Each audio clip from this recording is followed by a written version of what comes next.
Okay, hi, this is Taher Jelloun's The Sand Child. We're on Chapter 3, The Friday Gate. This starts on page 18 on my copy. It is some days now since we were woven together by the woolen threads of the same story. The threads go from me to you, from each of you back to me. They are fragile, yet they bind us together as in a pact.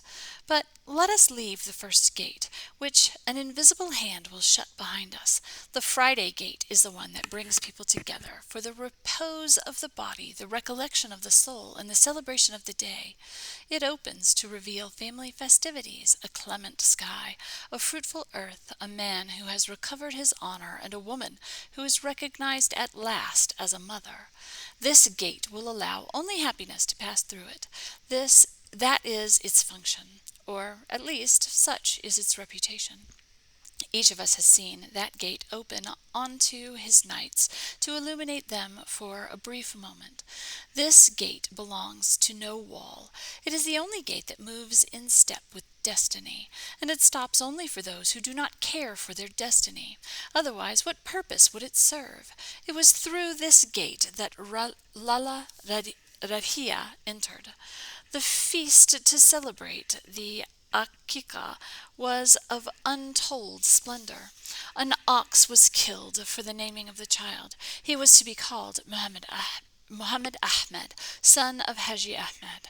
The guests prayed behind the grand fakirs and mufti of the city. Dishes of food were distributed to the poor. That fine day was to live long in people's memories. Indeed, even today everyone remembers it.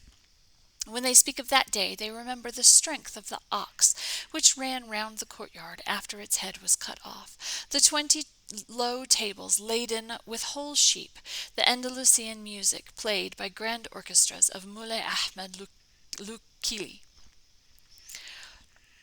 The festivities lasted several days. The baby was shown to the guests from afar. No one was allowed to touch him. Only Lala Rahia and the mother took care of him. The 7 daughters were kept at a distance. The father told them that from now on they were to show their brother Ahmed the same respect as they showed him. They lowered their eyes and said not a word. Seldom was there a man so ready to communicate and share his joy. He bought a half page in the great national newspaper and had his photograph printed in it, followed by the following text: God is merciful. He has illuminated the life and home of your servant and devoted potter, Haji Ahmed Suleiman. A boy, may God protect him and bring him long life, was born on Thursday at 10 a.m. We have called him Muhammad Ahmed. This birth will bring fertility to the land, peace and prosperity to the country. Long live Ahmed, long live Morocco. This announcement in the newspaper set tongues wagging. People did not usually display their private life so publicly.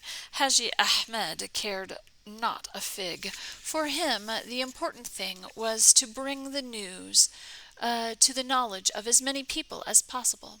The last sentence also caused a stir. French police did not at all care for the Long Live Morocco. The nationalist militants did not know that this rich craftsman was also a good patriot. The political aspect of the announcement was soon forgotten, but the whole town remembered the birth of Ahmed long afterward. Throughout the year the household experienced joy, laughter, and festivities. Anything was a pretext to bring in an orchestra, to sing and dance, to celebrate the prince's first stammered word or first few stumbling steps. The ceremony of the barber was to last 2 days. Ahmed's hair was cut, and his eyes were made up with kohl. He was dressed in a white jaleba, a red fez, and was put on his head, and he was seated on a rocking horse. The mother then took him off to visit the town saint. She carried him on her back and walked 7 times around the tomb, praying to the saint to intercede with God that Ahmed might be protected from the evil eye, from sickness, and from the jealousy of the curious. The child bawled along among the crowd of women, pushing their way forward to touch the black cloak that covered the tomb. The child grew up amid almost daily euphoria. The father was thinking of the ordeal of circumcision. What was he to do? How could an imaginary foreskin be cut off? Yet how could one avoid celebrating in great splendor the transition of this child to the age of man? Oh, my friends, there are follies unknown even to the devil. How could the father overcome this difficulty and promote his plan? Of course, he could, you might say, have some other child circumcised in place of his son, but this entailed a risk. The truth would be known sooner or later. No, his son was presented to the barber circumciser. The legs were spread, and something was cut. Blood flowed, spattered the child's thighs and the barber's face. The child cried, and was laden with presents brought by the whole family. Very few people noticed that the father had a bandage around the index finger on his right hand. He concealed it very well, and no one thought for a second that the blood they had seen came from that finger. Haji Ahmed was a very determined man. And who in that family felt he had the authority to confront Haji Ahmed? Not even his two brothers. Whatever their suspicions, they never dared risk a dubious joke or an insinuation on the subject of the child's sex. Everything was proceeding as the father had expected and hoped. Ahmed grew up in accordance with the instructions laid down by his father, who assumed personal responsibility for his upbringing. The festivities over, the child had to be turned into a man. A real man. Each month the barber arrived to cut his hair. Ahmed went with other boys to a private Quranic school. He did not play much and seldom loitered in the street outside. Like all children of his age, he accompanied his mother to the Moorish baths. You know how that place impressed all of us when we were small. We all emerged from it unscathed, or so it seemed. For Ahmed it was not a trauma, but a strange, bitter discovery. I know this because he speaks of it in his journal. Allow me to open the page, and I will read to you what he wrote about those outings into the moist fog. In a small basket my mother placed oranges, soft-boiled eggs, and red olives marinated in lemon juice. She wore a shawl over her head, which covered the henna she had put in her hair the night before. I did not have henna in my hair. When I wanted her to put some on, she forbade it and said, "Only girls put henna in their hair." I said nothing and followed her to the hammam. I knew we would spend the whole afternoon there. I would get bored, but I had no choice. In fact, I would have preferred to go to the baths with my father. He always bathed very quickly and spared me all the interminable ceremonial. For my mother, it was an opportunity to get out of the house, to meet other women, and gossip while washing. Meanwhile, I was dying of boredom. I had cramps in my stomach and was very nearly stifled by the thick, wet vapor that enveloped me. My mother forgot all about me. She set up her buckets of hot water and talked to her neighbors. They all spoke at the same time. It didn't matter what they said. They went on talking. They behaved as if they were in a salon, where it was indispensable for their health to talk. Words and sentences flowed on every side, and since the room was dark and enclosed, they seemed to be suspended in the steam above the women's heads. I saw some words slowly rise and hit the damp ceiling. There they melted in contact with the stone and fell back on my face as drops of water. It amused me. The ceiling was like a writing table. Not everything that was written on it was intelligible, but since I had to pass the time somehow, I puzzled through those lines. A few words fell more often and more quickly than others. For example, night, back, breasts, thumb. Scarcely had they been spoken when they dripped on my face. I brushed them aside until other words and other images fell. Curiously, the drops that fell on me were salty. I told myself that the words had the savor of life. For all those women, life was limited. It did not amount to much more than cooking, housework, waiting around, and once a week a restful afternoon in the hammam. I was secretly pleased that I did not belong to that limited world. I juggled with the words and sometimes made pseudo-sentences fall on my head, such as, "At night the sun on my back in a corridor, where a man's thumb, my man in the gate of heaven laughter." Then, suddenly, a sentence that made sense would fall. "The water is hot," or "Give me some of your cold water." These sentences did not have time to be raised to the ceiling by the steam. They were spoken in an ordinary offhand way. They were not part of the gossip. I paid no attention to them, empty sentences incapable of stirring my imagination. Some words fascinated me because they were spoken seldom and softly, words like many, clowy, or tabun. I later learned that these pertained to sex and that the women did not have the right to use them. Such words did not fall. They stuck to the stone ceiling, which they impregnated with all their dirty whitish or brown imprint.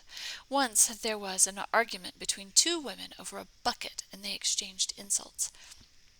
These words kept recurring, shouted, and I took great pleasure collecting them secretly, like rain in my underpants.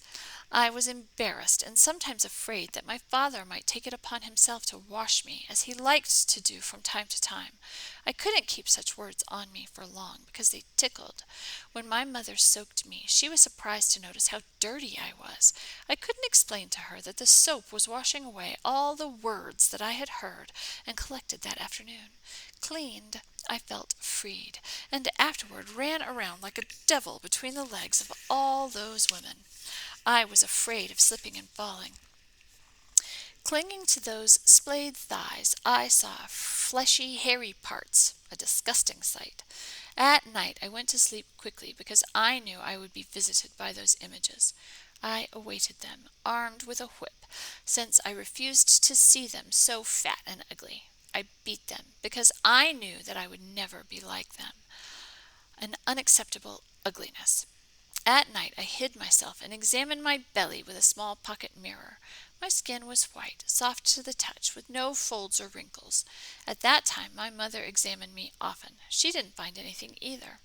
On the other hand, she was worried about my chest, which she bandaged with white linen, pulling the bands of cloth so tight I could hardly breathe. It was absolutely vital that no breasts should appear. I said nothing and submitted to her will. At least my destiny had the advantage of being original and full of risk. I liked it that way. From time to time, external signs confirmed me in this direction.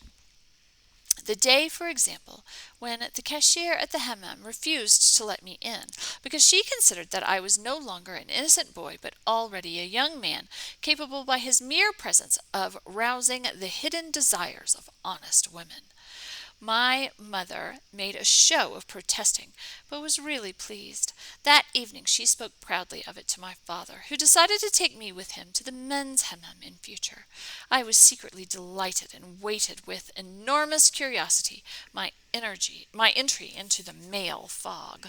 The men didn't talk much. They allowed themselves to be enveloped by steam and washed themselves fairly quickly. A business-like atmosphere reigned there. They quickly performed their ablutions, withdrew to a dark corner to shave their pubic hair, then left. I spent my time sitting around and deciphering the damp stones. There was nothing on them. The silence was interrupted by the noise of buckets being dropped, or by the exclamations of certain men who got pleasure out of being massaged. I later learned that in those dark corners the messieurs did other things than massage, that encounters and reunions took place there, and that the silence was not innocent. I accompanied my father to his workshop. He explained to me how the business worked, introduced me to his employees and customers. He told them that I was the future. I said very little. The band of cloth around my chest was still very tight. I went to the mosque. I enjoyed being in that huge building in which only men were admitted. I prayed all the time, often getting the words wrong. I enjoyed it all. The collective reading of the Koran made me feel dizzy. I lost my place and intoned anything that came into my head. I got real pleasure out of undermining all that fervor, mistreating the sacred text. My father took no notice of me. For him, the important thing was my presence there. It was there that I learned to be a dreamer. I examined the carved ceilings, the sentences written on them. These did not fall on my face. I rose to join them, scaling the column with the help of the Quranic chant. The verses lifted me fairly quickly to the top. I settled in the chandelier and observed the movement of the Arabic letters engraved in the plaster and wood. Then I set off on the back of a beautiful prayer. If God gives you victory, no one can defeat you. I clung to the aleph and let myself be pulled